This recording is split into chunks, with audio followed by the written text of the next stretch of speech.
বেটা পীরের দরবারে যদি সিজদা দেওয়া জায়েজ হতো, কবরে যদি সিজদা দেওয়া জায়েজ হতো, মাজারে যদি সিজদা দেওয়া জায়েজ হতো, সরওয়ার দু আলমের কবরে সিজদা দিতেন সাহাবীরা, সরওয়ার দু আলমের কবরে সিজদা দিতেন তাবিঈরা, সরওয়ার দু আলমের কবরে সিজদা দিতেন তবে তাবিঈরা। আরে পৃথিবীতে নবীর মাজার থেকে দামি কোনো মাজার নাই, পৃথিবীতে সরওয়ার দু আলমের কবর থেকে দামি কোনো কবর নাই। আল্লাহর নবী তার কবরে সিজদা দিতে নিষেধ করেছেন। তুই যদি তোর বাবার কবরে সিজদা দেওয়া হালাল করস, তোর চেয়ে বড় ভণ্ড শয়তান আল্লাহর জমিনে আর কেউ নাই।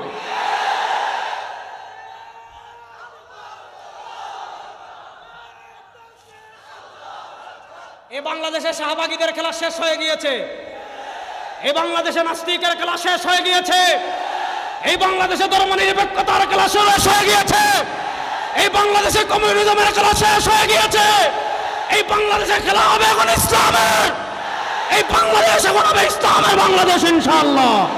ইসলামের বাংলাদেশ আমরা দেখতে চাই কি চাই না? যুবকদের কাছে জানতে চাই, ইসলামের বাংলাদেশ আমরা দেখতে চাই কি চাই না? সুতরাং আমরা আর কোন তন্ত্রমন্ত্র দেখতে চাই না, এখন আমরা বাংলা রাষ্ট্র ক্ষমতা ইসলামকে দেখতে চাই। ইসলামকে দেখার জন্য যদি আমাদের গাম জড়ানোর প্রয়োজন হয়, হাটহাজারীর যুবকদের কাছে আমি জানতে চাই, বাংলাদেশে ইসলামী রাষ্ট্র ব্যবস্থা প্রতিষ্ঠার জন্য আমাদের বুজুর্গ অনেকদিন যেমন রক্ত জড়িয়েছেন, আমরা গাম জড়ানোর জন্য প্রস্তুত আছি তো ইনশাআল্লাহ? আমরা গাম জড়ানোর জন্য প্রস্তুত আছি তো ইনশাআল্লাহ? আমরা সোনার বাংলা দেখেছি, ডিজিটাল বাংলা দেখেছি, এবার ইসলামের বাংলা দেখবো ইনশাআল্লাহ, এবার ইসলামের বাংলা দেখবো ইনশাআল্লাহ। আপনি যে আমল করেন না কেন, সেই আমল করতে হবে ইখলাসের সাথে। ইখলাস কি? আইয়াকুনা লিল্লাহ। আপনি যে আমল করেন না কেন দুনিয়াতে, সেই আমল কোনো বাবার জন্য করতে পারবেন না, কোনো খাজার জন্য করতে পারবেন না, কোনো পীরের জন্য করতে পারবেন না। যে আমল করেন না কেন, সেই আমল করবেন একমাত্র আল্লাহর জন্য। আইয়াকুনা লিল্লাহ। এক নম্বর শর্ত, ইবাদত করতে হবে ইখলাসের সাথে। শুধু ইখলাসের সাথে ইবাদত করলে হবে না। ইবাদত আল্লাহ রাব্বুল ইজ্জত ওয়াল জালালের দরবারে কবুল হওয়ার জন্য আরেকটা শর্ত হলো আইয়াকুনা সাওয়াবান, আইয়াকুনা আলা সুন্নাহ। আপনি যে ইবাদত করছেন, আল্লাহর সন্তুষ্টি অর্জনের জন্য ইবাদত মনে করে যে কাজ করছেন, আল্লাহ রাব্বুল ইজ্জত ওয়াল জালালের নৈকট্য লাভ করার জন্য আপনি যেই কাজ করছেন, সেই কাজ কেমনে করতে হবে? আপনি খুব ইখলাসের সাথে করেছেন। ইখলাসের সাথে করলে ইবাদত আল্লাহর কাছে কবুল হবে না। ইখলাসের সাথে করলে আল্লাহ রাব্বুল আলামিনের কাছে ইবাদত গ্রহণযোগ্য হবে না। ইবাদত গ্রহণযোগ্য হওয়ার জন্য আরেকটা শর্ত হলো আইয়াকুনা আলা সুন্নাহ। আপনি যে ইবাদত করবেন, সে ইবাদত করতে হবে নববী পন্থায়। আপনি যে ইবাদত করবেন, সে ইবাদত করতে হবে কামলিওয়ালার পন্থায়। আপনি যে ইবাদত করবেন, সে ইবাদত করতে হবে মদিনাওয়ালা পন্থায়। যদি মদিনাওয়ালার পন্থা বাদ দিয়ে নিজের পীরের পদ্ধতিতে করেন, বাপের পদ্ধতিতে করেন, দাদার পদ্ধতিতে করেন, বাবার পদ্ধতিতে করেন, যদি সরওয়ারে দু আলমের আদর্শ বাদ দিয়ে, সরওয়ারে দু আলমের পন্থা বাদ দিয়ে মন গড়া পদ্ধতিতে কেউ যদি ইবাদত করে, সেটা যত ইখলাসের সাথে করুক, ওইটা ইবাদত না, ওইটার নাম বেদাত। ওইটা ইবাদত না, ওইটার নাম বেদাত। আমি খুব সহজ করে আপনাদেরকে একটা জিনিস বুঝাই, তাহলে আপনারা সহজ করে বুঝবেন। আমরা এশার নামাজের পর একটা নামাজ পড়ি, ওইটার নাম হলো বিতির। নবী করিম সাল্লাল্লাহু আলাইহি ওয়াসাল্লাম হাদিসে বলেছেন, আল বিত্রু হাক্কুন ওয়াজিবুন মান লাম ইউতির ফালাইসা মিন্না। বিতিরের নামাজ আমাদের জন্য ওয়াজিব করে দেওয়া হয়েছে। সরওয়ারে দু আলম সাল্লাল্লাহু আলাইহি ওয়াসাল্লাম বলেন, আমার উম্মতেরা শুনো, মান লাম ইউতির, যে ব্যক্তি বিতিরের নামাজ পড়বে না, ফালাইসা মিন্না, সে ব্যক্তি আমার দলভুক্ত না। দেখেন, রমাদানুল মুবারকে আমরা বিতিরের নামাজ পড়ি জামাতে, রমাদান ছাড়া আমরা বিতিরের নামাজ পড়ি একাকী। নবী করিম সাল্লাল্লাহু আলাইহি ওয়াসাল্লাম সাহাবায়ে কেরাম রিদওয়ানুল্লাহি আজমাইনকে নিয়ে রমাদানুল মুবারকে বিতিরের নামাজ পড়েছেন জামাতে। রমাদান ছাড়া নবী করিম সাল্লাল্লাহু আলাইহি ওয়াসাল্লাম বিতিরের নামাজ পড়েছেন একাকী। এখন আপনি জানেন, একাকী নামাজ পড়ার থেকে জামাতে নামাজ পড়ার ফজিলত বেশি। এই যুক্তি দেখিয়ে আপনি যদি 11 মাস বিতিরের নামাজ জামাতে পড়েন, আপনি জামাতে পড়ার ফজিলতের হাদিস দিয়ে আপনি যদি 11 মাস বিতিরের নামাজ জামাতে পড়েন, ওই নামাজ ইবাদত আল্লাহর কাছে কবুল হবে না। নামাজ তো বিদআত না, কিন্তু আপনি নববী পন্থা বাদ দিয়ে মন গড়া পদ্ধতিতে যদি ইবাদত করেন, ওটার নাম সুন্নাহ না, ওটার নাম বেদাত। আরো সহজ করে বুঝাই, ফজরের আগের 2 রাকাত সুন্নতের গুরুত্ব অনেক বেশি। নবী করিম সাল্লাল্লাহু আলাইহি ওয়াসাল্লাম বলেন, আমার উম্মতেরা শুনো, আল বিত্রু হাক্কুন ওয়াজিবুন। নবী করিম সাল্লাল্লাহু আলাইহি ওয়াসাল্লাম ফজরের আগের 2 রাকাত সুন্নতের গুরুত্ব দিতে হাদিসে বলেন, আমার উম্মত শুনো, রাকআতাল ফজরি খায়রুম মিনাদ দুনিয়া ওয়া মা ফিহা। রাকাতাল ফজরি খায়রুম মিনাদ দুনিয়া ওয়া মা ফিহা। ফজরের আগের দুই রাকাত সুন্নত, এই দুই রাকাত সুন্নতের গুরুত্ব আল্লাহ রাব্বুল ইজ্জত ওয়াল জালালের কাছে এত বেশি। নবী বলেন রাকাতাল ফজরি খায়রুম মিনাদ দুনিয়া ওয়া মা ফিহা, দুনিয়া এবং দুনিয়ার মধ্যে যা কিছু আছে সব কিছু থেকে আল্লাহর কাছে ফজরের আগের দুই রাকাত সুন্নতের গুরুত্ব বেশি। এবার বলেন ফজরের আগের সুন্নতের গুরুত্ব আছে না নাই? একটু কথা বলতে হবে, বলেন ফজরের আগের সুন্নতের গুরুত্ব আছে না নাই? এবার আপনারা বলেন একাকী নামাজ পড়লে সওয়াব বেশি না জামাতে নামাজ পড়লে সওয়াব বেশি? জামাতে নামাজ পড়লে সওয়াব বেশি। এখন আপনি জামাতে নামাজ পড়ার হাদিস দিয়ে যদি ফজরের আগের সুন্নত গুরুত্ব বেশি হওয়ার কারণে ফজরের আগের সুন্নত জামাতে পড়েন, ওইটা ফরজ হবে, ওইটা সুন্নত হবে না বেদাত হবে? প্রশ্ন করবেন নতুন নামাজ আবার বেদাত হবে কেন? না কথা বুঝবেন। আপনি প্রশ্ন করতে পারেন নামাজ আবার বেদাত হবে কেন? জামাতে নামাজ পড়ার তো হাদিস আছে, আবার একাকী নামাজ পড়ার চেয়ে জামাতে নামাজ পড়ার গুরুত্ব বেশি, তাহলে নামাজ আবার বেদাত হয় কেমনে? না, নামাজ বেদাত না, কিন্তু নবী করিম সাল্লাল্লাহু আলাইহি ওয়াসাল্লাম ফজরের আগের সুন্নত পড়েছেন একাকী। এবার আপনি নবীর পন্থা বাদ দিয়ে যদি মন গড়া পদ্ধতিতে ইবাদত করেন, ওইটা ইবাদত থাকে না, ওইটা হয়ে যায় বেদাত। আমি খুব সহজ করে বুঝালাম। তাহলে ইবাদত কবুল হওয়ার জন্য পয়েন্ট বুঝবেন। ইবাদত কবুল হওয়ার জন্য আল্লাহ রাব্বুল ইজ্জত ওয়াল জালাল আমাদেরকে দুটো মাপকাঠি দিয়েছেন। ইবাদত কবুল হওয়ার জন্য এক নম্বর শর্ত, আপনি যে ইবাদত করবেন ওই ইবাদতটা করতে হবে একমাত্র আল্লাহর সন্তুষ্টির জন্য। দুই নম্বর যে বিষয় আইয়াকুনা আলা সুন্নাহ, আপনি যে ইবাদতটা করবেন ইবাদতটা করতে হবে নবী করিম সাল্লাল্লাহু আলাইহি ওয়াসাল্লামের পন্থায়। নবী করিম সাল্লাল্লাহু আলাইহি ওয়াসাল্লামের পন্থা বাদ দিয়ে যদি কেউ মনগড়া পদ্ধতিতে বানোয়াট পদ্ধতিতে ইবাদত করে, সে যত ইখলাসের সাথে করুক ওই ইবাদতের 1 ইঞ্চি দাম আল্লাহর কাছে নাই। এবার আসেন আমি কয়েকটা কথা আপনাদেরকে বলি, ভালো করে বুঝবেন, সামনের দিকে যাই। নবী করিম সাল্লাল্লাহু আলাইহি ওয়াসাল্লাম দুনিয়া থেকে বিদায় নেওয়ার আগে, আমি যখন এদিকে আসি, আল্লামা ডক্টর নুরুল আবসার আজহারী হাফিজাহুল্লাহ হায়াতুল আম্বিয়া নিয়ে লম্বা আলোচনা করেছেন, ওদিকে আমি যাচ্ছি না। নবী করিম সাল্লাল্লাহু আলাইহি ওয়াসাল্লাম মৃত্যুর আগে আমাদেরকে ব্যারিকেড দিয়ে গিয়েছেন। নবী করিম সাল্লাল্লাহু আলাইহি ওয়াসাল্লাম দুনিয়া থেকে বিদায় নেওয়ার আগে আমাদেরকে ব্যারিকেড দিয়ে গিয়েছেন। আল্লাহ নবী সাল্লাল্লাহু আলাইহি ওয়াসাল্লাম মৃত্যুবরণ করার আগে আমাদেরকে বলে গিয়েছেন, আমার উম্মাহ শোনো, লা তুতরুনি কামা আতরাতিল ইয়াহুদ ওয়ান নাসারা, লা তুতরুনি কামা আতরাতিল ইয়াহুদ ওয়ান নাসারা।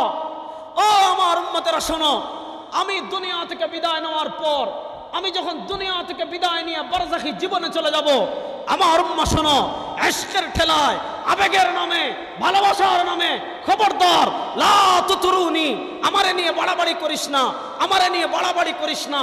কেমন বাড়াবাড়ি করিস না? কামা আতরাতিল ইয়াহুদ ওয়ান নাসারা, যেমন বাড়াবাড়ি করেছে ইহুদিরা, যেমন বাড়াবাড়ি করেছে খ্রিস্টানরা। ইহুদিরা তাদের নবীকে নিয়ে বাড়াবাড়ি করতে করতে করতে করতে ওয়াকালাতিল ইয়াহুদ উযাইর ইবনুল্লাহ, ইহুদিরা তাদের নবীকে নিয়ে বাড়াবাড়ি করতে করতে উযাইরকে বানিয়ে ফেলেছে আল্লাহর পুত্র। খ্রিস্টানরা তাদের নবীকে নিয়ে বাড়াবাড়ি করতে করতে ঈসাকে বানিয়ে ফেলেছে আল্লাহর পুত্র। হাবিবে কিবরিয়া সাল্লাল্লাহু আলাইহি ওয়াসাল্লাম বলেছেন, খবরদার লা তুতরুনি, আমারে নিয়ে বাড়াবাড়ি করিস না। কামা আতরাতিল ইয়াহুদ ওয়ান নাসারা, যেমন বাড়াবাড়ি করেছে ইহুদ এবং নাসারারা।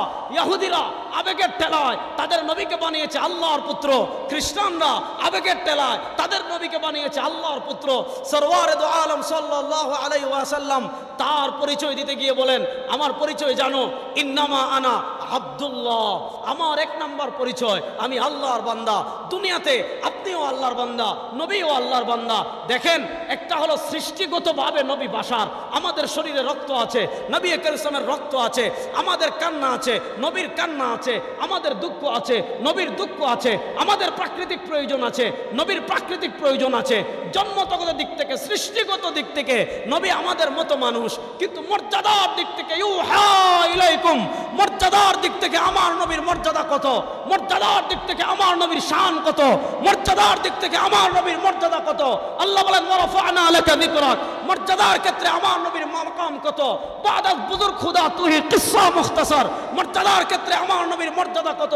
মুহাম্মদ ফাওকা উলামায়ে তারিখ, মর্যাদার ক্ষেত্রে আল্লাহর কুল কায়নাত সব সৃষ্টির মাঝে আল্লাহর পরে সবার শ্রেষ্ঠ আমার নবী, আল্লাহর পরে সবার শ্রেষ্ঠ আমার। কিন্তু নবী করিম সাল্লাল্লাহু আলাইহি ওয়াসাল্লাম সীমানা দিয়েছেন, তিনি বলেছেন লা তুতরুনি, বাড়াবাড়ি করা যাবে না। রাসূলুল্লাহ সাল্লাল্লাহু আলাইহি ওয়াসাল্লামের ইশকের নামে, রাসূলুল্লাহ সাল্লাল্লাহু আলাইহি ওয়াসাল্লামের মহব্বতের নামে, রাসূলুল্লাহ সাল্লাল্লাহু আলাইহি ওয়াসাল্লামের ভালোবাসার নামে এমন কাজ করা যাবে না, এমন আকীদা লালন করা যাবে না, এমন বিশ্বাস লালন করা যাবে না, এমন কথা বলা যাবে না যে কথা কোরআন সুন্নাহ সমর্থন করে না। যদি আপনি এমন কথা বলেন, এমন কাজ করেন, এমন বিশ্বাস লালন করেন যে বিশ্বাস কোরআনে নাই, এমন কাজ করেন, এমন হাদিস, এমন বিশ্বাস লালন করেন, এমন কথা বলেন যে কথা কোরআন সুন্নাহ সাপোর্ট করে না, আপনি কিসের আশিক রাসূল? আপনার চেয়ে ভণ্ড আল্লাহর জমিনে আর কেউ নাই। আমি কয়েকটা জিনিস আপনাদেরকে বলবো, একটা পয়েন্ট ধরে ধরে খুব ভালো করে বুঝবেন। নবী করিম সাল্লাল্লাহু আলাইহি ওয়াসাল্লাম জানেন, এই জানা বলতে আবার তিনি আলিমুল গায়ব না। নবী করিম সাল্লাল্লাহু আলাইহি ওয়াসাল্লাম গায়বের যতগুলো খবর আমাদেরকে দিয়েছেন, তিনি মুখতারে কুল না, তিনি আলিমুল গায়ব বিজাত না। আল্লাহ তাকে যতগুলো গায়বের জিবরিলের মাধ্যমে জানিয়েছেন, তিনি ততটুকুই জানতেন। এটাই হলো প্রকৃত আহলুস সুন্নাহ ওয়াল জামার আকীদা। যাক, ওই আকীদা নিয়ে আমি কথা বলবো না। নবী করিম সাল্লাল্লাহু আলাইহি ওয়াসাল্লাম ইসলামের প্রাথমিক যুগে, আমি কবর কেন্দ্রিক 3-4টা বিষয় বলে আমার আলোচনা শেষ করব, খুব মনোযোগ দিয়ে শুনবেন। নবী করিম সাল্লাল্লাহু আলাইহি ওয়াসাল্লামের প্রাতিষ্ঠানিক নবুয়তের পূর্বের জীবন, শব্দটা বুঝবেন। প্রাতিষ্ঠানিক নবুয়তের পূর্বের জীবন, একটা হলো নবীর প্রাতিষ্ঠানিক নবুয়ত, যেটা তিনি 40 বছরে পেয়েছেন। আরেকটা হলো মর্যাদাগত দিক থেকে নবুয়ত, সেটা তিনি কখন পেয়েছেন? ওয়া আদামু বাইনার রূহি ওয়াল জাসাদ। এই নবুয়তকে আল্লামা কাসিম নানুতুবি রাহিমাহুল্লাহ তার বিখ্যাত কিতাব তাহযীরুন নাস মিন ইনকারি আসার ইবনে আব্বাস, ওখানে তিনি খতমা নবুয়তকে 2 ভাগ করেছেন। একটা হলো নবুয়ত বিজ জামান, আর একটা হলো নবুয়ত বিজ জাত। নবুয়ত বিজ জামান মানে তিনি সবার শেষে এসেছেন। নবুয়ত বিল মাকান, নবুয়ত বিল জামান মানে তিনি সবার শেষে এসেছেন। নবুয়ত বিজ জাত মানে মর্যাদাগত দিক থেকে তিনি কখন নবী? আল্লাহ আদম সৃষ্টি করার আগ থেকে আমার নবী। এই কথা কেউ কেউ না বুঝে, আমি নাম নিচ্ছি না, এই সহজ ব্যাখ্যা কেউ না বুঝে কাসিম নানুতুবি রাহিমাহুল্লাহর তাহযীরুন নাস মিন ইনকারি আসার ইবনে আব্বাস এই কিতাবের 3 জায়গার থেকে 3টা ইবারত নিয়ে, এই পৃষ্ঠা থেকে কিছু ইবারত, এই পৃষ্ঠা থেকে কিছু ইবারত, এই পৃষ্ঠা থেকে কিছু ইবারত, এই 3 জায়গা থেকে ইবারত নিয়ে আমাদের উপমহাদেশের কিছু মানুষ কাসিম নানুতুবি রাহিমাহুল্লাহকে তাকফির করেছিল। যারা তাকফির করেছিল, তাদের অনুসারী যারা আছে, আল্লাহ এই সকল জাহিলদেরকে হেদায়েত দান করুন। আল্লাহ এদেরকে পরিপূর্ণ আহলুস সুন্নাহ ওয়াল জামার অনুসরণ করার তৌফিক দান করুন। তাহলে 1 নম্বর বিষয় আসেন, নবী করিম সাল্লাল্লাহু আলাইহি ওয়াসাল্লামের প্রাতিষ্ঠানিক নবুয়তের আগের যে যুগ ছিল, যেটাকে আমরা বলি আইয়ামে জাহিলিয়াতের যুগ, এই আইয়ামে জাহিলিয়াতের কাফেররা যে কয়েক জায়গায় শিরিক করত, আইয়ামে জাহিলিয়াতের কাফেররা যে কয়েক জায়গায় কুফর করত, আইয়ামে জাহিলিয়াতের কাফেররা ব্যাপকভাবে যে কয়েকটা জায়গায় শিরিক করত, তার ভিতরে একটা জায়গা ছিল কবর। এরা কবরে সিজদা দিত, এরা কবরে সাহায্য চাইতো, কবরে গিয়ে বিচার দিত, কবরে গিয়ে তোমার বাবার কাছে গিয়ে বাচ্চা চাইতো, বাবার কাছে গরু দিত। কবর কেন্দ্রিক নানা শিরিক ইসলামের প্রাথমিক যুগে ছিল। এজন্য নবী করিম সাল্লাল্লাহু আলাইহি ওয়াসাল্লাম, যেহেতু ইসলামের প্রাথমিক যুগে কবর কেন্দ্রিক ব্যাপক শিরিক ছিল, নানা কুসংস্কার কবর কেন্দ্রিক ছিল, নবী করিম সাল্লাল্লাহু আলাইহি ওয়াসাল্লাম ইসলামের প্রাথমিক যুগে নিষেধ করে দিয়েছিলেন। তিনি বলেছেন, কুনতু নাহাইতুকুম আন জিয়ারাতিল কুবুরি ফাজুরুহা, আমি তোমাদেরকে ইসলামের প্রাথমিক যুগে কবর জিয়ারত করতে নিষেধ করেছিলাম। কেন নিষেধ করেছিলেন? আপনি হাদিসের ব্যাখ্যা গ্রন্থগুলো খুলেন, অনেকগুলো কারণ পাবেন। এর ভিতরে একটা বড় কারণ হলো আইয়ামে জাহিলিয়াতের কাফেরেরা কবর কেন্দ্রিক নানা ধরনের শিরিক করত, কুফর করত, কবরে সাহায্য চাইতো, কবরে গিয়ে ইস্তিগাসা করত, বাচ্চা চাইতো, বিপদ থেকে উদ্ধারের জন্য কবরে মান্নত করত, নানা কবরে মোমবাতি জ্বালাইতো। এই ধরনের নানা শিরিক মানুষ কবরে করত। আল্লাহ নবী সাল্লাল্লাহু আলাইহি ওয়াসাল্লাম এই কারণে ইসলামের প্রাথমিক যুগে কবর জিয়ারত করতে নিষেধ করেছিলেন। তারপরে তিনি নির্দেশনা দিয়েছেন, ফাজুরুহা, এখন তোমরা কবর জিয়ারত করো। কেন? ফাইন্নাহা তুযাক্কিরুল আখিরা, আপনি যখন কবরে যাবেন, আপনি যখন কবরের পাশে দাঁড়াবেন, আপনি যখন কবরের পাশে দাঁড়াবেন, আপনার আখিরাতের কথা মনে পড়বে। ফাইন্নাহা তুযাক্কিরুল আখিরা, নবী বলেন তুমি যখন কবরের পাশে দাঁড়াইবা, তোমার আখিরাতের কথা মনে পড়বে, এজন্য তুমি কবর জিয়ারত করবা। দেখেন সরওয়ার দু আলম সাল্লাল্লাহু আলাইহি ওয়াসাল্লাম কবর জিয়ারতের অনুমতি দিয়েছেন কেন? কবর জিয়ারত করলে আখিরাতের কথা মনে পড়ে। আল্লাহ নবী কবর জিয়ারতের অনুমতি দিয়েছেন আখিরাতের কথা মনে পড়ার জন্য। আর আমাদের দেশে দেখবেন কবরে এমন ফুল দে, এমন বাতি দে, এমন চেরাগ দে, এমন চাদর দে, এমন ভাবে সাজিয়ে রাখে, এটা কবর না বাসর ঘর পার্থক্য করা যায় না। এক নম্বর বিষয়।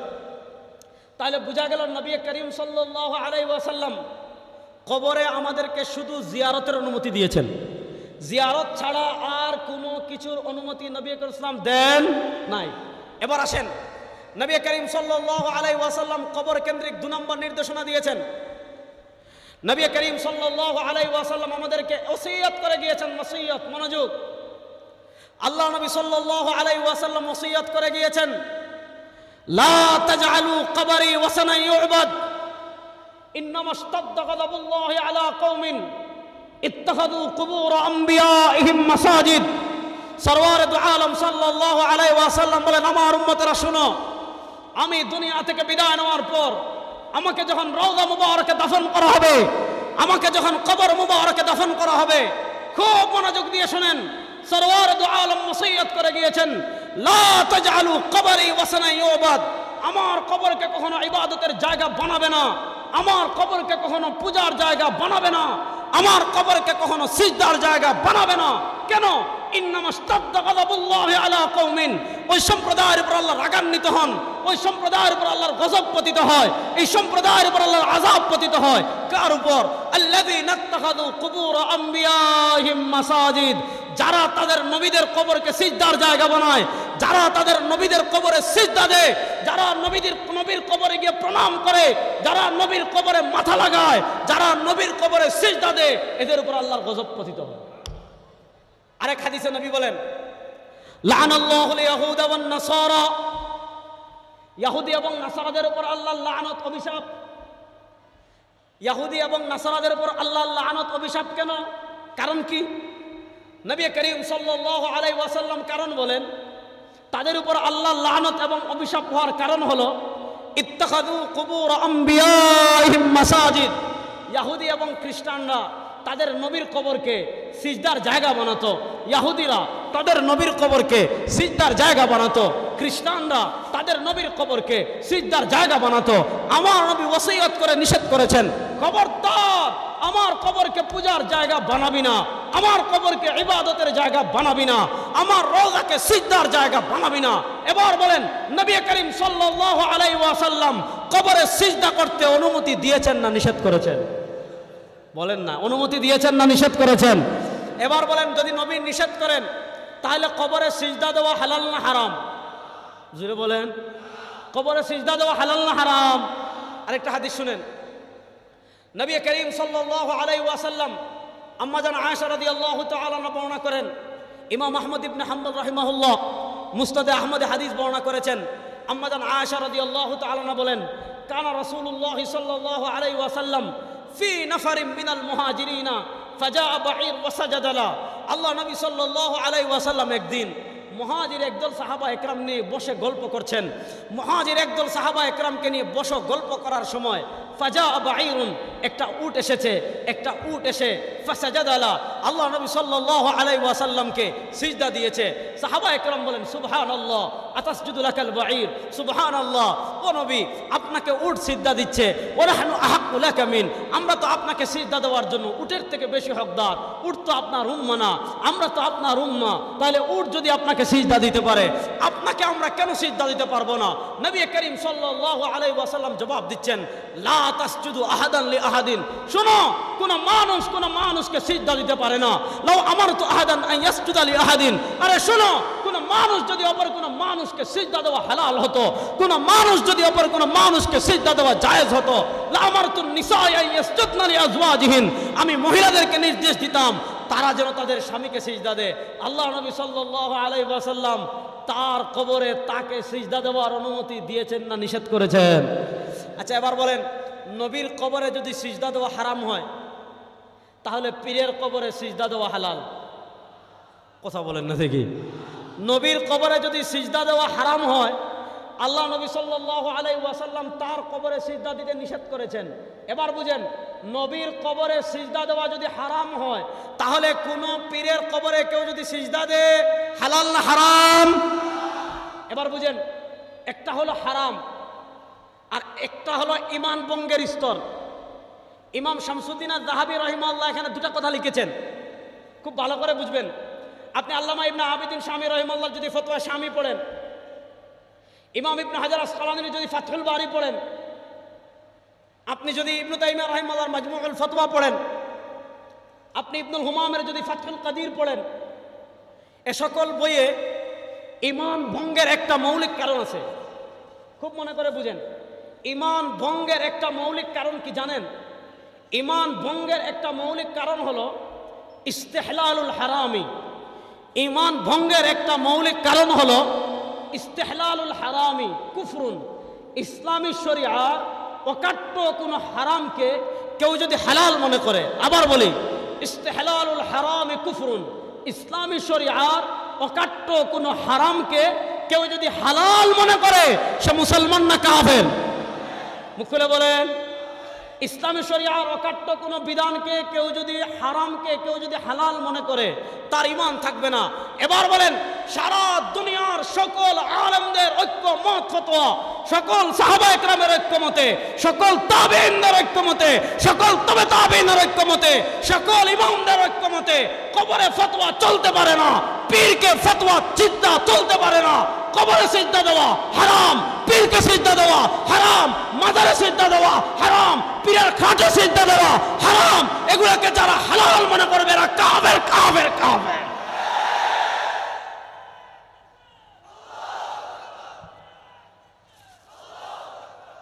দেখেন, আমাদের দেশে এই ঈমান বিধ্বংসী কাজটা খুব ব্যাপক আকার ধারণ করেছে, অকাট্য হারামকে হালাল বানানো।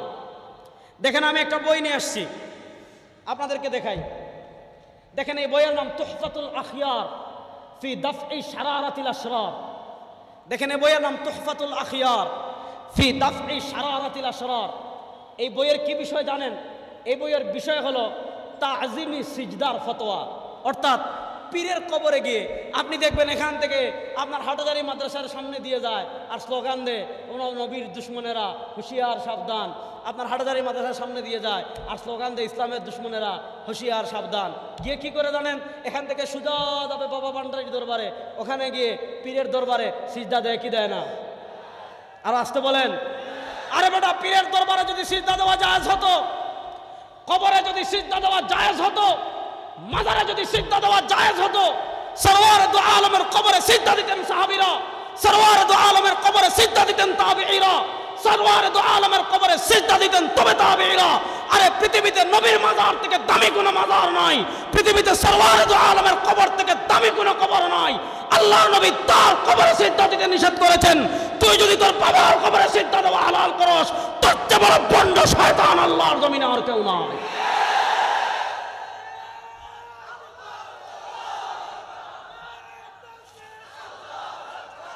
কথা ভালো করে বুঝেন। এই কিতাবের বিষয়বস্তু কি জানেন? এই কিতাব কে লিখেছেন? মুফতি আজম গাউসে জামান আল্লামা সৈয়দ আমিনুল হক ফরহাদাবাদী, ফরহাদাবাদ দরবার শরীফ, ফরহাদাবাদ, হাটহাজারী, চট্টগ্রাম। যেহেতু হাটহাজারীতে আসছি এই জন্য এটা দেখালাম। ভালো করে বুঝেন। এই বইয়ের বিষয়বস্তু কি জানেন? আপনি অবাক হয়ে যাবেন। এই বইয়ের বিষয়বস্তু হলো, আপনি যে বাবার কবরে গিয়ে সিজদা দিবেন, আপনি যে পীরের কবরে গিয়ে সিজদা দিবেন, আপনি যে আপনার পীরকে সিজদা দিবেন, আপনি যে আপনার বাবাকে সিজদা দিবেন, আপনি যে মাজারে সিজদা দিবেন, এই মাজারে জায়েজ করার জন্য এই বই লিখেছে। এই বই লিখতে গিয়ে দলিল কি দিয়েছে জানেন? যে আদমকে যদি ফিরিস্তারা সিজদা করতে পারে, ইউসুফকে যদি তার ভাইরা সিজদা করতে পারে, তাহলে আমরা আমরা আমরা আমরা আমরা আমাদের পীরকে সিজদা দিতে নিষেধ কোথায়? এখানে মৌলিক দুইটা আমি মৌলিক বিষয়ে আলোচনা করব। দেখেন, তাদেরকে আপনি যখন বলবেন যে পীরের দর পায়ে সিজদা দেওয়া হারাম, নবী নিষেধ করেছেন, নবী হাদিসে নিষেধ করেছেন, বলেছেন খবরদার কবরকে সিজদা দিস না, মানুষকে সিজদা দিস না, তখন দলিল দিবে কি দিয়ে? ইয ক্বালা ইউসুফু লিআবিহি ইয়া আবাতি ইন্নী রাআইতু আহাদা আশারা কাওকাবাম ওয়াশ-শামসা ওয়াল-কমারা রাআইতুহুম লি সাজিদিন ক্বালা ইয়া বুনাইয়া লা তাকসুস নাসরু ইয়াকা আলা ইখওয়াতিকা ফায়াকিদু লাকা কাইদা। দেখেন তখন তারা দলিল দিবে কোরআন থেকে যে ইউসুফ আলাইহিস সালামকে তার ভাইরা সিজদা দিয়েছেন। তাদের বাপসাব দেখলে আপনি বুঝবেন যে কোরআন যার উপর নাজিল হইল নবী করিম ইসলামের উপর, উনি কোরআন বুঝলো না। কোরআন যারা প্রথম পড়লো সাহাবারা, উনারা কোরআন বুঝলো না। এরপরে কারা কোরআন পড়লো? তাবেঈরা, এরা কোরআন বুঝলো না। এরপরে কারা কোরআন পড়লো? তবে তাবেঈরা, এরা কোরআন বুঝলো না। দেখেন আপনি কোরআনের এমন ব্যাখ্যা করলেন যে ব্যাখ্যা নবীর সাথে মিলে না। আপনি কোরআনের এমন ব্যাখ্যা করলেন যে ব্যাখ্যা তাবেঈদের সাথে মিলে না। আপনি কোরআনের এমন ব্যাখ্যা করলেন যে ব্যাখ্যা তবে তাবেঈর সাথে মিলে না। ওটার নাম তাফসীর না, ওটার নাম ভণ্ডামি। ওটার নাম তাফসীর না, ওটার নাম ভণ্ডামি। আমি লম্বা দলিল দিব না এ বিষয়ে। শুধু ইমাম আবু দাউদের একটা ঘটনা, যেহেতু মাদ্রাসার অনেক ছাত্র আছেন, আবু দাউদের অনেকেই দেখবেন দুনিয়াতে যত বাতিল আছে, ইমাম শাতিবী রাহিমাহুল্লাহ কিতাবুল ইতিসাম একটা মূলনীতি লিখেছেন। কি মূলনীতি লিখেছেন জানেন? যে দুনিয়াতে যত বাতিল আছে সব বাতিল দেখবেন তার মতের পক্ষে কোরআন হাদিস দিয়ে দলিল দেয়। আপনারা সম্প্রতি দেখেছেন এক ভণ্ড, তার ভিডিও ভাইরাল হয়েছে, তাকে জিজ্ঞেস করা হয়েছে, হেই কবরে গাঁজা খাও কেন? তাকে জিজ্ঞেস করছে, সে বলছে গাঁজার গাছ যেহেতু আল্লাহ সৃষ্টি করেছেন সুতরাং 2.1 পয়েন্ট গাঁজা খাওয়া যায়। যে গাঁজার গাছ সৃষ্টি করেছেন কে? আল্লাহ।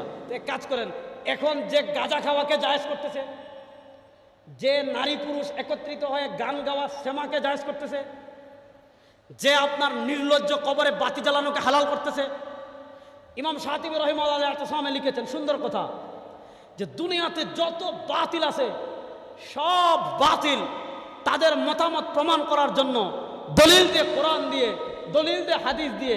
পার্থক্য কি জানেন? ইল্লা মা ওয়াফাকা আকলুহু ওয়া শাহওয়াতুহু। সে কোরআন সুন্নাহকে বিকৃত করে নিজের আকল অনুযায়ী, নিজের কুপ্রবৃত্তি অনুযায়ী কোরআন সুন্নাহ বিকৃত করে সে দলিল দিয়ে থাকে। আমি একটা ঘটনা বলে সামনে আগাই, তাহলে বুঝবেন। ইমাম আবু দাউদ রাহিমাহুল্লাহ সুননে আবি দাউদে হাদিসটা এনেছেন।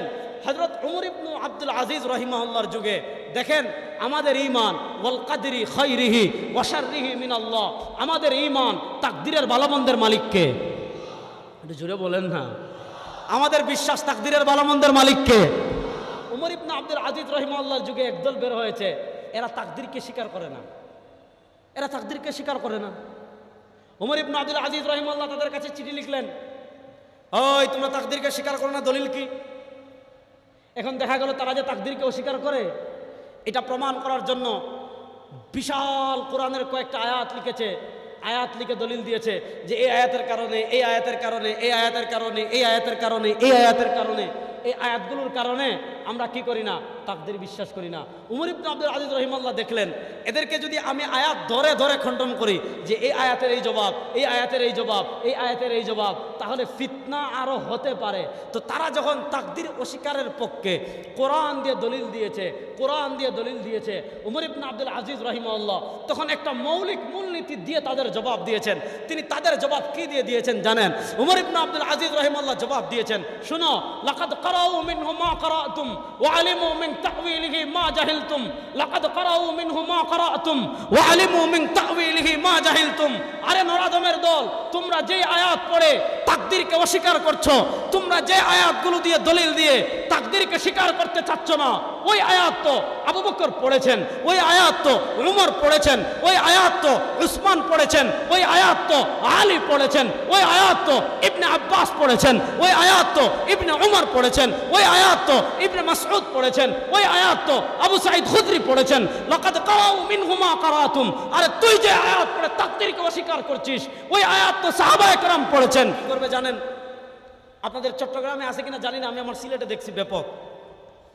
দেখবেন সারা রাত ব্যাপী মারেফতের নামে, আমি মূল পয়েন্টটা পরে বুঝাচ্ছি। সারা রাত ব্যাপী মারেফতের নামে দেখবেন গান বাজনা করে, দেখছেন নি? ওমা কথা কয় না, বোদ্দারা বেগুন কথা কবেন আমার সাথে। মারেফতের নামে রাত ব্যাপী বা মারেফতের নামে ডুল, তবলা, হারমোনিয়াম, গিটার, মিউজিক, আপনার আধুনিক যত মিউজিকের যন্ত্রপাতি আছে এগুলো বাজিয়ে উরুস, গান, বাজনা, তবলা, এগুলো আমাদের সমাজে আছে না নাই? ব্যাপক আছে। আমাদের সিলেটে আমি দেখেছি ব্যাপক আছে। আপনাদের চট্টগ্রাম আছে কিনা আমি জানি না। এখন আমি যে জিনিসটা আপনাদেরকে বোঝাতে চাচ্ছি, আপনি যখন বলবেন তাদেরকে এই কবরে সিজদা দেওয়া হারাম, পয়েন্ট বুঝবেন। আপনি যখন তাদেরকে বলবেন এই মাজারে সিজদা দেওয়া হারাম, আপনি যখন তাদেরকে বলবেন এই গান বাজনা করা হারাম, তখন কি বলবে জানেন? কোরআন থেকে দেখান। পয়েন্টটা বুঝবেন।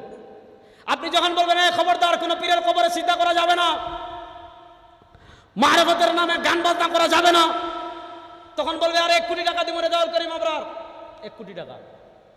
তো আমি তার চ্যালেঞ্জ গ্রহণ করিনি, কারণ এত টাকা দিয়ে আমি কি করবো? একজন আমার চ্যালেঞ্জ দিছে 1 কোটি টাকা। কি চ্যালেঞ্জ দিছে জানেন? যে কোরআন থেকে আমি দেখাবো আল গিনা হারামুন, কোরআন থেকে আমি দেখাবো আল মিজমার হারামুন। তারা আপনাকে প্রশ্ন করবে দেখেন গান বাজনা হারাম, কোরআন থেকে দেখান। কবরে সিজদা দেওয়া হারাম, কোরআন থেকে দেখান। এখানে মৌলিক ফিতনার জায়গাটা বুঝবেন। আমি যে মুকাদ্দিমা যে আয়াত পড়েছিলাম, যেখান থেকে শুরু করেছিলাম, সেই জায়গার সাথে এটা মিলাই রাখবেন। আমি বলেছিলাম ইসলামী শরিয়ার দলিল 2টা। হালাল হারাম শুধু কোরআন দিয়ে প্রমাণ হয় না, হালাল হারাম হাদিস দিয়েও প্রমাণ হয়। বলেন হালাল হারাম শুধু কোরআন দিয়ে প্রমাণ হয়, হালাল হারাম হাদিস দিয়ে প্রমাণ হয় কি হয় না? এখন প্রশ্ন হলো, আপনি যখন আমরা বললাম গান বাজনা হারাম, আপনি বলেন কোরআন থেকে দেখান। আমরা যখন বললাম কবরে সিজদা দেওয়া হারাম, আপনি বললেন কোরআন থেকে দেখান। প্রথম প্রশ্ন হলো, আপনি বলেন হাদিসকে শরিয়ার দলিল মানেন কিনা? হাদিস দ্বারা হারাম প্রমাণ হলে হারাম মানেন কিনা? হাদিস দ্বারা হালাল প্রমাণ হলে হালাল মানেন কিনা? যদি আপনি হাদিসের বিধান না মানেন, আপনি কাফের। কারণ নবী করিম সাল্লাল্লাহু আলাইহি ওয়াসাল্লাম, সুনান ইবনে মাজার হাদিসে এসেছে, ইমাম বাগদাদি খতিবে বাগদাদি রাহিমাহুল্লাহ আল কিফায়া ফি ইলমির রিওয়ায়া কিতাবে হাদিস এনেছেন। হাদিসের মান হলো হাসান। নবী করিম সাল্লাল্লাহু আলাইহি ওয়াসাল্লাম বলেছেন, ইউশিকু, আমার ভয় লাগে আমার উম্মার উপর এমন এক সম্প্রদায় আসবে যারা মুত্তাকিউন আলা আরিকাতিহি, বড় বড় কিতাব, বড় বড় চেয়ারে বসবে আর বলবে বাইনানা কিতাবুল্লাহ, তোমাদের কাছে আল্লাহর কিতাব কোরআন রয়েছে। ফামা ওয়াজাদনা ফিহি মিন হালালিন ফামা ওয়াজাদতুম ফিহি মিন হালালিন ফাআহিল্লু, কোরআন যেটাকে হালাল বলবে ওটাকেই হালাল বলো, কোরআন যেটাকে হারাম বলবে ওটাকেই হারাম বলো। নবী করিম সাল্লাল্লাহু আলাইহি ওয়াসাল্লাম উম্মাকে সতর্ক করে বলেছেন, আলা ইন্নামা হারামা রাসূলুল্লাহ ফাহুয়া মিসলু মা হারামাল্লাহ। আরে আমার উম্মাহ শোনো, আল্লাহর নবী হালাল করলে, আল্লাহর কোরআন হালাল করলে যেমন হালাল হয়, আমার নবীও হালাল করলে তেমন হালাল হয়। আল্লাহর কোরআন হারাম করলে যেমন হারাম হয়, নবী করিম সাল্লাল্লাহু আলাইহি ওয়াসাল্লাম হাদিসে হারাম করলেও তেমন হারাম হয়। এখন তারা এখানে মূল বিষয় কোনটা বুঝছেন? এখানে মূল বিষয় হলো ইসলামের শুরুর দিক থেকে একটা ফিতনা আছে, ইসলামের সূচনা কাল থেকে একটা ফিতনা আছে। ওই ফিতনার নাম হলো মুনকিরিন হাদিস, যারা হাদিসকে শরিয়ার দলিল মানে না। আপনি দেখবেন ব্যাপকভাবে গান বাজনা করতেছে। যেমন দেখেন, এই যে দেখেন গান বাজনা হালালের পক্ষে আপনাদের আশপাশ থেকে কিতাব লেখা হয়েছে হাটদারিতে। এই আপনাদের আশপাশ থেকে দেখেন তুহফাতুল আখিয়ার ফি দাফই শারারাতিল আসরার, আমি 2 খণ্ড নিয়ে আসছি। দাফই শারারাতিল আসরার, সেমা বা আধ্যাত্মিক গান বাজনা সম্বন্ধীয় গ্রন্থ। এই যে দেখেন এখানে আরেকটা বই নিয়ে এসেছি, বেলায়েতে মুতলাকা খাদিমুল ফুকারা সৈয়দ দেলওয়ার হোসেন মাইজভান্ডারি। এগুলাতে কত জঘন্য আকীদা লেখা আছে। এই বইয়ের এক জায়গায় লিখেছে বেলায়ত নবুয়তের প্রাণ। দেখেন ভাই, আমরা কারো বিরোধী না, আমরা কারো বিরোধী না, আমরা কারো বিরোধী না, আমরা কারো সাথে আমাদের স্বার্থের জন্য কারো বিরোধিতা করি না। কিন্তু দেখেন যদি আপনি এই কথা লিখেন, দেখেন বেলায়েতে মুতলাকা এই বইয়ের 21 নম্বর পৃষ্ঠায় লেখা হয়েছে নবী করিম সাল্লাল্লাহু আলাইহি ওয়াসাল্লামের যে নবুয়ত, এই নবুয়ত একটা হলো বডি, আর এই নবুয়তের প্রাণ কি এই বইয়ে লিখেছে। সুতরাং এই যুগের বেলায়েতে মুতলাকা এরপরে লিখেছে সেরূপ বেলায়েত নিত্য অবিনশ্বর, প্রকৃতপক্ষে বেলায়তই নবুয়তের প্রাণ। অর্থাৎ মাইজভান্ডারে যারা ওলি আল্লাহ হয়েছেন, এই ওলি আল্লাহর বুজুর্গির যে সত্তা বেলায়ত, এই বেলায়তটা হলো নবীর নবুয়তের প্রাণ। তাহলে প্রশ্ন হলো মাইজভান্ডারের আগে কি পৃথিবীতে নবুয়তের প্রাণ ছিল না? আপনি কথাটা বুঝেন। একটা হলো এই যে একটা শিরকি কথা, এছাড়া আরো মারাত্মক শিরকি আছে, তাও ওয়াহদা মানে তাওহীদে আদিয়ান, সেদিকে আমি যাচ্ছি না। আমি আমার মূল কথায় থাকি, যেহেতু সময় কম, আমার মূল বিষয়ে আমি ফোকাস করি। শুনেন, আল্লাহর কোরআন দিয়ে যেমন হালাল হারাম প্রমাণ হয়, নবী করিম সাল্লাল্লাহু আলাইহি ওয়াসাল্লামের হাদিস দিয়ে হালাল হারাম প্রমাণ হয় কি হয় না? এখন কেউ যদি বলে না আমি হাদিসের হারাম মানি না, হাদিসের হারাম মানি না, হাদিসের হারাম মানি না, হাদিসের হালাল মানি না, আমরা বলবো আরে যে হাদিসের হালাল হারাম মানে না সে কাফের কাফের কাফের।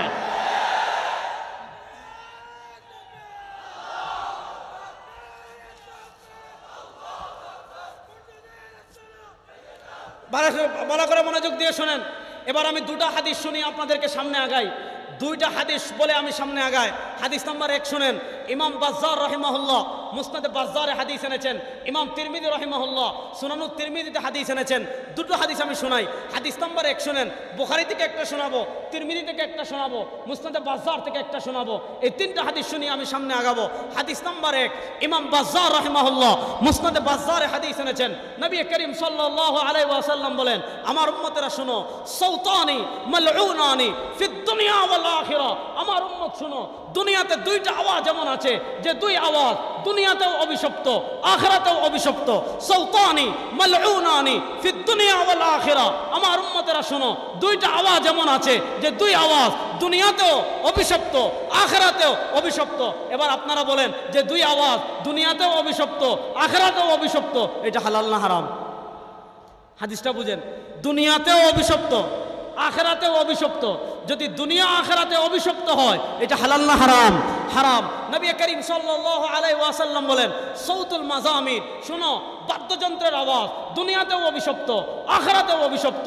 সুতরাং যে বাদ্যযন্ত্রের আওয়াজ দুনিয়াতেও অভিশপ্ত, আখিরাতেও অভিশপ্ত, এটা মারিফতের নামে বাজান, মাজারের নামে বাজান, উরুসের নামে বাজান, যে কারণে বাজান, বাদ্যযন্ত্র হারাম হালাল হওয়ার কোনো পদ্ধতি নাই। 2 নম্বর হাদিস শুনেন। ইমাম তিরমিজি রাহিমাহুল্লাহ সুনানুত তিরমিজিতে হাদিস এনেছেন। নবী করিম সাল্লাল্লাহু আলাইহি ওয়াসাল্লাম বলেন, আমার উম্মতেরা শুনো, ইয়াকুনু ফি হাযিহিল উম্মাহ খাসফুন ওয়া মাসখুন ওয়া কাযাফুন। নবী করিম সাল্লাল্লাহু আলাইহি ওয়াসাল্লাম বলেন, আমার উম্মতেরা শুনো, আল্লাহর পক্ষ থেকে এই উম্মার উপর 3টা গজব আসবে। কয়টা গজব আসবে? 3টা গজব। ইয়াকুনু ফি হাযিহিল উম্মতি খাসফুন, এই উম্মার উপর ভূমিধস আসবে। আপনার খাগড়াছড়ি, বান্দরবন, তারপর হলো রাঙ্গামাটি, এই পার্বত্য চট্টগ্রামে আপনারা পাহাড় দেখেছেন, কক্সেস বাজারে পাহাড় দেখেছেন। এই পাহাড় দশ হবে, জমিন দশ হবে। 1 নম্বর আল্লাহর পক্ষ থেকে গজব আসবে খাসফুন। 2 নম্বর গজব আসবে মাসখুন, চেহারা বিকৃত হবে। 3 নম্বর কাযাফুন, এই উম্মার উপর পাথর নিক্ষেপ করা হবে। সাহাবা একরাম জিজ্ঞেস করলেন, মাতা ইয়া রাসূলুল্লাহ, ওগো আল্লাহ নবী সাল্লাল্লাহু আলাইহি ওয়াসাল্লাম, আপনি বলেন এই উম্মার উপর এই 3টা গজব কখন আসবে? নবী করিম সাল্লাল্লাহু আলাইহি ওয়াসাল্লাম জবাব দিচ্ছেন, শোনো, এই উম্মার উপর 3টা গজব কখন আসবে জানো? ইদা যাহারাতিল কায়নাত, যখন গায়িকা বেড়ে যাবে, মমতাজ আপা, শিউলি আপা, টিউলি আপা মাজারে মাজারে গান গাবে, ইদা যাহারাতিল কায়নাত। আরে শুধু মাজারে গান গাবে না, সংসদে গিয়ে বলবে আমি বুখারী শরীফ পড়েছি, সিহা সিত্তা মিশকাত পড়েছি, গান বাজনা হারাম পাই নাই। কত বড় হারাম জাদি, চিন্তা করেন। ইদা যাহারাতিল কায়নাত, যখন গায়িকা বেড়ে যাবে, ওয়াল মাজামির, বাদ্যযন্ত্র বেড়ে যাবে। আপনি বাদ্যযন্ত্র ছাড়া গান জমে না, বাদ্যযন্ত্র ছাড়া বাবার উরুস জমে না, বাদ্যযন্ত্র ছাড়া বাবার হালকা জমে না, আবার বাদ্যযন্ত্র ছাড়া তোমার কিছুই জমে না। বল মাজামির, যখন বাদ্যযন্ত্র বেড়ে যাবে। ওশুরিবাতিল খামার, যখন বলবে গাঁজাদের গাছ যেহেতু আল্লাহ সৃষ্টি করেছেন, সুতরাং 2.1 পয়েন্ট মাজারে গাঁজা খাওয়া যায়। যখন এই ধরনের নেশা বেড়ে যাবে, মাজারে মাজারে গাঁজার উৎপাদ বেড়ে যাবে, মানুষ পানির মতো মদ খাবে, মানুষ খাবারের মতো গাঁজা খাবে। নবী করিম সাল্লাল্লাহু আলাইহি ওয়াসাল্লাম বলেন, যখন গায়িকা বেড়ে যাবে, যখন বাদ্যযন্ত্র বেড়ে যাবে, যখন নেশা বেড়ে যাবে, আল্লাহর পক্ষ থেকে তোমাদের উপর গজব নেমে আসবে। এবার বলেন, যে বাদ্যযন্ত্র দুনিয়াতে আল্লাহর পক্ষ থেকে গজব নিয়ে আসে, ওইটা হালাল না হারাম? এখন বলবো আবরার সাহেবের ওয়াজ তো ঠিক আছে, যেটা এই কিতাবে লেখা হয়েছে। আবরার সাহেবের ওয়াজ তো ঠিক আছে, উনি যে ওয়াজ করছেন এটা হলো শরীয়তের ওয়াজ, অর্থাৎ শরীয়তে গান বাজনা হারাম, কিন্তু উনি তো মারেফত বুঝে নাই। কথা বুঝেন?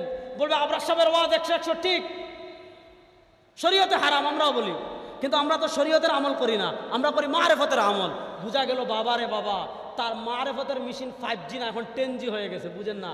কারণ নবী করিম সাল্লাল্লাহু আলাইহি ওয়াসাল্লাম হারাম করেছেন, তার মানে মারেফতের মেশিনের পাওয়ার আপনি চিন্তা করেন, যে নবী করিম সাল্লাল্লাহু আলাইহি ওয়াসাল্লাম হারাম করার পর তার মারেফতের মেশিন দিয়ে হালাল করে ফেলছে। বুঝা গেল এই মারেফতের মেশিনের পাওয়ার যেই সেই না। আচ্ছা, গান বাজনা নবী করিম সাল্লাল্লাহু আলাইহি ওয়াসাল্লাম হারাম করেছেন, আপনি মারেফতের মেশিন দিয়ে এটাকে হালাল করে ফেলেছেন। এবার আপনার মারেফতের মেশিন আমরা একটু পরীক্ষা করব, টেস্ট করব যে মারেফতের মেশিন ঠিক আছে কিনা। কেমনে টেস্ট করবেন? যে আমাদের নবী মানুষের পায়খানা খাওয়া শরীয়তে হারাম করেছেন। মানুষের পায়খানা খাওয়া হালাল না হারাম? ও মা বদ্দারা কথা কয় না। আমাদের পায়খানা খাওয়া হালাল, শরীয়তে হালাল না হারাম? এবার তাদেরকে বলবেন গান বাজনা শরীয়তে হারাম, আপনি মারফত দিয়ে হালাল করেছেন। এবার আপনার মারফতের মেশিন পরীক্ষা করা হবে। আমাদের শরীয়তে মানুষের পায়খানা খাওয়া হারাম, আমাদের শরীয়তে কুত্তার গু খাওয়া হারাম, আমাদের শরীয়তে গরুর গোবর খাওয়া হারাম। এবার আপনার মারফতের মেশিন দিয়ে হালাল করে যদি খেতে পারেন, বুঝবো আপনার মারফতের মেশিন ঠিক আছে। আর যদি মারফতের মেশিন দিয়ে হালাল করে খেতে না পারেন, আপনার চেয়ে বড় বন্ড শয়তান ইবলিস আল্লাহর জমিনে আর কেউ নয়।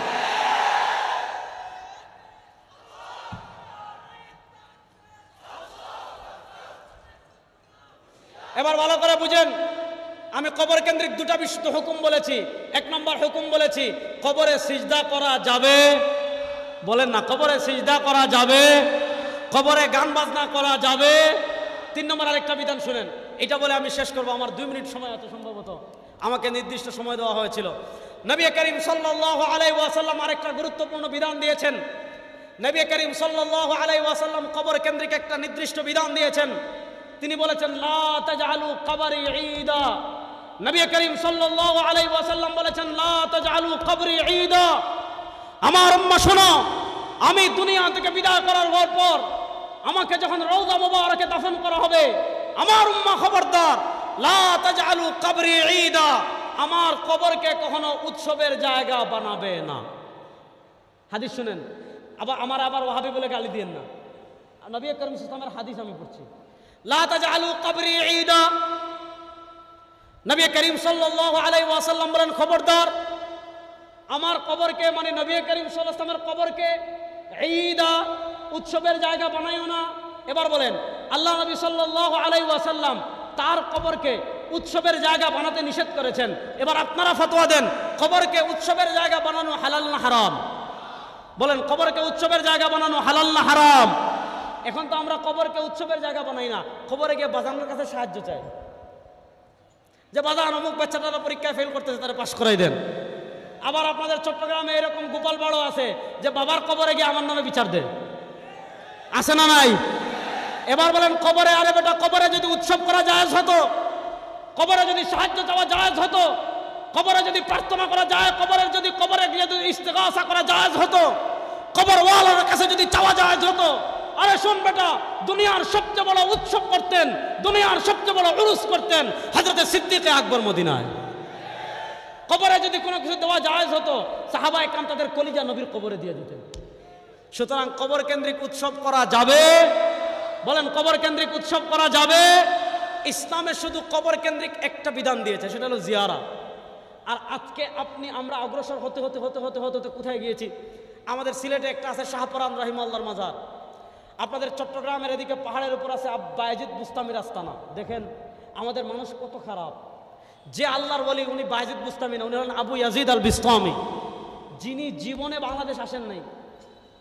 কথা বুঝেন, যিনি জীবনে বাংলাদেশ আসেন নাই, ওনার আস্তানা চট্টগ্রামের পাহাড়ে বানাইছে। দেখেন, আপনি ইমানে মুফাসসালে প্রত্যেক দিন পড়েন, আপনি আমার কথা হাসতেছেন, কিন্তু একটু হৃদয় দিয়ে বোঝার চেষ্টা করবেন। আপনি ইমানে মুফাসসালে প্রত্যেক দিন পড়ছেন, ওয়াল কদরি খাইরিহি ওয়া শাররিহি মিনাল্লাহি তাআলা, তাকদীরের ভালো মন্দের মালিক আল্লাহ। আপনি বিশ্বাস করলেন তাকদীরের ভালো মন্দের মালিক আল্লাহ। এবার বলেন, কেউ যদি বিশ্বাস করে তাকদীর ওলি পরিবর্তন করতে পারে, কেউ যদি বিশ্বাস করে তাকদীর খাজা বাবা পরিবর্তন করতে পারে, কেউ যদি বিশ্বাস করে তাকদীর আল্লামা আহমদ শফি পরিবর্তন করতে পারেন, কেউ যদি বিশ্বাস করে তাকদীর আল্লামা জুনায়েদ বাবনগরী পরিবর্তন করতে পারেন, তার ঈমান থাকবে? বলেন, তার ঈমান থাকবে? তাকদীর পরিবর্তনের মালিক একমাত্র কে? আল্লাহ। আমরা তো বিশ্বাস করি তাকদীর পরিবর্তনের মালিক আল্লাহ, কিন্তু আজকে আমাদের ঈমানের অবস্থা কি হয়েছে? আজকে আমার সাধারণ মানুষের ঈমানের অবস্থা কি হয়েছে একটু বোঝার চেষ্টা করেন। আপনি বায়েজিদ বুস্তামির আস্তানায় যাবেন, গেলে দেখবেন একটা বটগাছ আছে, এই বটগাছে আপনি পাতা খুঁজে পাবেন না। দেখবেন বটগাছে এমনভাবে লাল সুতা বেঁধে রাখছে, এটা গাছ নাকি লালে লাল শাহজালাল বোঝা যায় না। কেন করেছে জানেন? সে এই সুতা বাঁধার কারণ হলো সে ব্যবসায় লস খেয়েছে, তার ছেলের বিদেশের ভিসা হচ্ছে না, সে কোনো মুসিবতে আছে, সে কোনো বিপদে আছে, সে কোনো পেরেশানিতে আছে। এখন তার আকীদা হলো, আমি যদি ওখানে গিয়ে এইভাবে সুতা বাঁধি, তাহলে আমি সুতা বাঁধলাম না, আমার তাকদিরে আমি এই জিনিসটা সংযুক্ত করলাম। এবার বলেন, আইয়ামে জাহিলিয়াতের কাফেরেরা মনে করতো মূর্তি তাকদির পরিবর্তন করতে পারে, তারা মনে করতো লাত তাকদির পরিবর্তন করতে পারে, তারা মনে করতো মানাত তাকদির পরিবর্তন করতে পারে, তারা মনে করতো হুবাল তাকদির পরিবর্তন করতে পারে, তারা মনে করতো উজ্জা তাকদির পরিবর্তন করতে পারে, তারা মনে করতো তারকা তাকদির পরিবর্তন করতে পারে, তারা মনে করতো চন্দ্র তাকদির পরিবর্তন করতে পারে, তারা মনে করতো সূর্য তাকদির পরিবর্তন করতে পারতো। এজন্য তারা চন্দ্র পূজা করত, সূর্য পূজা করত, মূর্তি পূজা করত। এবার বলেন, কেউ যদি তাকদির পরিবর্তনের নিয়তে গাছের সুতা বাঁধে, কেউ যদি তাকদির পরিবর্তনের নিয়তে মোমবাতি জ্বালায়, এদের আকীদা আর আইয়ামে জাহিলিয়াতের কাফেরদের আকীদায় কোনো পার্থক্য নাই। আমরা বিশ্বাস করি তাকদির পরিবর্তনের মালিক একমাত্র কে? বলেন না, আমরা বিশ্বাস করি তাকদির পরিবর্তনের একমাত্র মালিক কে? আরে নবী করিম সাল্লাল্লাহু আলাইহি ওয়াসাল্লাম কি শিখিয়েছেন শুনেন। লাবিস্তামাআতিল ইনসু ওয়াল জিন্নু আলা আন ইয়ানফাউকা বিশাইইন লা ইয়ানফাউকা বিশাইইন ইল্লা ক্বাদ কাতাবাহু আল্লাহু লাক ওয়া লা ইন ইজতামাআতিল ইনসু ওয়াল জিন্নু আলা আন ইয়াদুররুকা বিশাইইন লা ইয়াদুররুকা বিশাইইন ইল্লা ক্বাদ কাতাবাহু আল্লাহু লাক। সরওয়ারে দু আলম সাল্লাল্লাহু আলাইহি ওয়াসাল্লাম আমাদেরকে আকীদা শিখিয়েছেন। আমার উম্মত শুনো, লাবিস্তামাআতিল ইনসু ওয়াল জিন্নু, যদি সারা দুনিয়ার সব মানুষের জিন একমত হয়ে যায় কোন ব্যাপারে, আলা ইয়ানফাউকা বিশাইইন, সব মানুষের সব জিন মিলে তোমার কোনো উপকার করবে, নবী করিম সাল্লাল্লাহু আলাইহি ওয়াসাল্লাম বলেন লা ইয়ানফাউকা বিশাইইন, আরে সব মানুষের সব জিন মিলে তোমার কোনো উপকার করতে পারবে না। হ্যাঁ, কতটুকু পারবে? ইল্লা কাদ কাতাবাহু আল্লাহু লাক, ততটুকুই পারবে যতটুকু আল্লাহ তাকদিরে লিখে রেখেছেন। ওয়ালা ইন ইজতামাআতিল ইনসু ওয়াল জিন্নু, যদি সারা দুনিয়ার সব মানুষের জিন একমত হয়ে যায়, আলা আন ইয়াদুররুকা বিশাইইন, সব মানুষের সব জিন মিলে তোমার কোনো ক্ষতি করবে, নবী করিম সাল্লাল্লাহু আলাইহি ওয়াসাল্লাম বলেন লা ইয়াদুররুকা বিশাইইন, সব মানুষের সব জিন মিলে তোমার কোনো ক্ষতি করতে পারবে না, ইল্লা কাদ কাতাবাহু আল্লাহু লাক, ততটুকুই করতে পারবে যতটুকু আল্লাহ তাকদিরে লিখে রেখেছেন। নবী বলছেন তাকদির পরিবর্তনের মালিক আল্লাহ, আর আমি বলি অমুক পীর তাকদির পরিবর্তন করতে পারবে। আমি বিশ্বাস করি অমুক মাজার তাকদির পরিবর্তন করতে পারবে। আমি বলি যে আল্লাহর দন নবীরে দিয়া, আল্লাহ গেলেন গায়েব হইয়া, রাসূলের দন খাজায় পাইয়া, রাসূল শুইয়া আছে আজমিরে, কেউ ফিরে না খালি হাতে, খাজা তোমার দরবারে। কত বড় গর্দভ হলে এই ধরনের কথা বলতে পারে? তা আমরা বিশ্বাস করি তাকদির পরিবর্তনের মালিককে। বলেন না, আমরা বিশ্বাস করি তাকদির পরিবর্তনের মালিককে। কোন পীর তাকদির পরিবর্তন করতে পারে? সবাই হাত তুলেন, হাত তুলেন, বলেন কোন পীর তাকদির পরিবর্তন করতে পারে? কোন খাজা বাবা তাকদির পরিবর্তন করতে পারে? কোন শায়েখ তাকদির পরিবর্তন করতে পারে? কোন বুজুর্গ তাকদির পরিবর্তন করতে পারে? তাকদির পরিবর্তন করতে পারেন একমাত্র কে? তাকদির পরিবর্তন করতে পারেন একমাত্র কে? আল্লাহ ছাড়া যদি মনে করেন কোন বাবা, কোন খাজা, কোন পীর, কোন শায়েখ তাকদির পরিবর্তন করতে পারে, তার ঈমান থাকবে। সুতরাং কবর কেন্দ্রিক চারটা কথা বললাম। এক নাম্বার, কবরে সিজদা দেওয়া যাবে।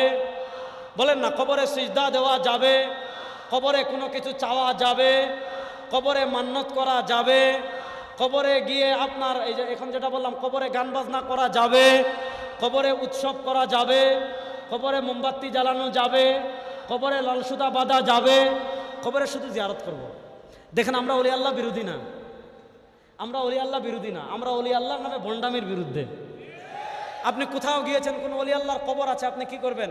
আসসালামু আলাইকুম ইয়া আহলাল কবুর, ইয়াগফিরুল্লাহু লানা ওয়া লাকুম, আনতুম সালাফুনা ওয়া নাহনু বিল আসার। তিনবার ইখলাস, সূরা ইখলাস পড়বেন, সূরা ইয়াসিন পড়বেন, সূরা তাকাসুর পড়বেন, সূরা নাবা যদি মুখস্থ থাকে পড়বেন, দুরূদ শরীফ পড়বেন, ইসালা সওয়াব করবেন। এই দুরূদ, কবর জিয়ারত করা ছাড়া শরীয়তে কবরে আর কোনো ইবাদত নাই। আল্লাহ এই ধরনের সব কুসংস্কার থেকে আমাদেরকে বেঁচে থাকার তৌফিক দান করুন। যেহেতু হাটগাড়িতে আসছি, চট্টগ্রামে আসছি, একটা কথা বলে আমার কথা শেষ করছি। এটা হলো খুব গুরুত্বপূর্ণ একটা বিষয়, আপনারা অনেকে জেনেছেন, যেহেতু আলামিন সংস্থার এই তাফসিরে পুরো বৃহত্তর চট্টগ্রামের সব জায়গা থেকে আসছেন, এজন্য আমি এই কথাটা বলে আমার আলোচনা শেষ করব। আপনারা জানেন, বাংলাদেশ এই দীর্ঘ 14-15 বছর পর আমাদের উপর জগদ্দল পাথরের মতো একটা ফেসিবাদ ছিল। আল্লাহ আমাদের দীর্ঘ সংগ্রামের পর, আমাদের দীর্ঘ ত্যাগের পর, হাজারের অধিক শহীদের বিনিময় ফেসিবাদের চাদর আমাদের থেকে সরেছে। আমাদের উপর জগদ্দল পাথরের মতো ভারতের ফেসিবাদ, ভারতের আধিপত্যবাদ আমাদের উপর বিস্তার লাভ করেছিল। আপনারা দেখেছিলেন, এদেশে হিন্দুয়ানি সংস্কৃতিকে প্রমোট করা হয়েছে, শিক্ষা সিলেবাসে ইসকনি শিক্ষা সিলেবাসকে প্রমোট করা হয়েছে। আমাদের ইতিহাসের বইয়ে তোমার বাংলাদেশকে ভারতের অঙ্গরাজ্য বলা হয়েছে। দীর্ঘ রক্ত, শহীদ আবু সাঈদ, শহীদ মুগ্ধ, শহীদ তাহমিদ, এই তিনজন শুধু না, হাজারের অধিক শহীদের বিনিময়ে হাজার হাজার মুসলমানের যারা আহত হয়েছে, তাদের আহত হওয়ার বিনিময়ে ভারতের আধিপত্যবাদ থেকে আমরা মুক্ত লাভ করেছি। আমাদের কথা পরিষ্কার, আমরা যেমন ভারতের দালালি করি নাই, ভারতের আধিপত্যবাদ যেমন আমরা সহ্য করি নাই, আমেরিকার আধিপত্যবাদকেও আমরা এই বাংলাদেশে মেনে নিব না, সহ্য করব না। আমেরিকার আধিপত্যবাদ এই দেশে চলতে দেওয়া হবে না। আপনারা খুব গভীরভাবে, আমরা দেখেছি অত্যন্ত গভীরভাবে, গতকাল থেকে একটা বিষয় দেখছি। অন্তর্বর্তীকালীন সরকার ক্ষমতায় আসার পর জাতিসংঘের মানবাধিকার অফিস নাকি আমাদের ঢাকায় হবে। জাতিসংঘের মানবাধিকার অফিস বুঝেন, এই জাতিসংঘের শয়তানদেরকে বলবো, আমাদের বাংলাদেশে মানবতা খুঁজতে আসো। ফিলিস্তিনে যখন লক্ষ শহীদকে, লক্ষ মুসলমান শিশুকে হত্যা করা হয়, তোমাদের মানবাধিকার কোথায় থাকে তখন? আফগানিস্তানে আফগানিস্তানকে যখন তামা বানিয়ে দিয়েছিল, তোমাদের মানবাধিকার কোথায় ছিল? ইরাকে যখন 1000 টন বোমা ফেলা হয়েছে, তোমাদের মানবাধিকার কোথায় ছিল? তোমরা মানবাধিকার নামে বাংলাদেশ থেকে ইসলাম বিতরণের ষড়যন্ত্র করবা। তোমরা মানবাধিকার নামে পূর্ব তৈমুরের মতো পার্বত্য চট্টগ্রামকে, খাগড়াছড়িকে, রাঙ্গামাটিকে, তারপর আপনার বান্দরবনকে খ্রিস্টান রাজ্য বানাবা। এটা বাংলাদেশ, এটা শাহজালালের পুণ্যভূমি বাংলাদেশ, এটা শাহপুরানের পুণ্যভূমি বাংলাদেশ, এটা শেখুল ইসলাম আল্লামা আহমদ শফীর বাংলাদেশ, এটা আল্লামা জুনায়েদ বাবুনগরের বাংলাদেশ, এটা সৈয়দ ফজলুল করিমের বাংলাদেশ। এই বাংলাদেশকে যদি আপনারা পূর্ব তৈমুর বানানোর স্বপ্ন দেখেন, এই বাংলাদেশ থেকে আপনারা জীবিত যেতে পারবেন না। এই বাংলাদেশ আমরা আগুন লাগিয়ে দিব। সুতরাং আপনারা দেখেছেন তারা কি সুন্দর করে বলছে যে আমরা বাংলাদেশে মানবাধিকারের অফিস করব। জাতিসংঘের মানবাধিকারের অফিস মানে বুঝছেন, মানবাধিকারের অফিস তারা করেছিল পূর্ব তৈমুরে। পূর্ব তৈমুরে করে কি করেছে জানেন? পূর্ব তৈমুরকে খ্রিস্টান রাজ্য বানিয়েছে। এবার আমাদের বাংলাদেশ কেন্দ্রিক আপনারা জুমল্যান্ড রাষ্ট্রের কথা সবাই শুনেছেন। জুমল্যান্ড রাষ্ট্রের কথা আমরা কম বেশি সবাই জানি। অনেক আগ থেকে ষড়যন্ত্র করা হচ্ছে এই বাংলাদেশের পার্বত্য চট্টগ্রামকে আলাদা খ্রিস্টান রাজ্য গঠন করার তারা পায়তারা চলছে। যদি মানবাধিকারের অফিস বাংলাদেশে করতে দেওয়া হয়, যদি মানবাধিকার অফিসের নামে এই বাংলাদেশের সমকামিতাকে প্রমোট করা হয়, এদেশের স্বাধীনতাকে হুমকির মুখে ফেলা হয়, আল্লাহর নামে কসম করে 8,000-এর জমিন থেকে ঘোষণা করছি, এই মানচিত্রের দিকে হাত তুললে সে হাত আমরা ভেঙে দিব ইনশাআল্লাহ।